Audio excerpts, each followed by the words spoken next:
তো হ্যালো বন্ধুরা, তো দেখো আমি রান্না বান্না কমপ্লিট করে চান ফান করে একেবারে ওপরে চলে এসেছি সব কিছু ধরে নিয়ে। তো কি কি রান্না করেছি চলো তোমাদের সঙ্গে আমি এখন শেয়ার করে নিই। তো দেখো এখানে রান্না করেছিলাম হচ্ছে গরম গরম ভাত, তারপরে করেছিলাম হচ্ছে মাছ ভাজা। এখানে দু রকমের মাছ ছিল, একটা হচ্ছে চিংড়ি মাছ আর একটা হচ্ছে কাতলা মাছ। আর এখানে দেখো আমি চিকেনটাকে কষা কষা করেছিলাম, ঝাল ঝাল ভাবে, হেভি লাগে চিকেন কষা। তারপরে করেছিলাম হচ্ছে মাছের মাথা দিয়ে মুগের ডাল। আর করেছিলাম হচ্ছে 5 রকমের ভাজা। ভাজার মধ্যে ছিল হচ্ছে আলু ভাজা, বেগুন ভাজা, পটল ভাজা, ঢ্যাঁড়স ভাজা আর মাছ ভাজা। তো এইটাই হচ্ছে আমার বন্ধুর আইবুড়ো ভাতের মেনু।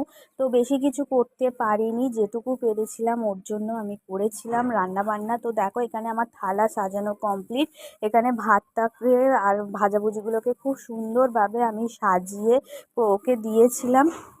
তো এইটাই বলবো, ওর বিবাহিত জীবন সুখের হোক, খুব ভালো থাকুক, ওর হাজবেন্ডের সঙ্গে খুবই সুখে থাকুক। তো দেখা হচ্ছে একেবারে ওর বিয়ের ব্লগে। তো তোমরা ততক্ষণ দেখতে থাকো।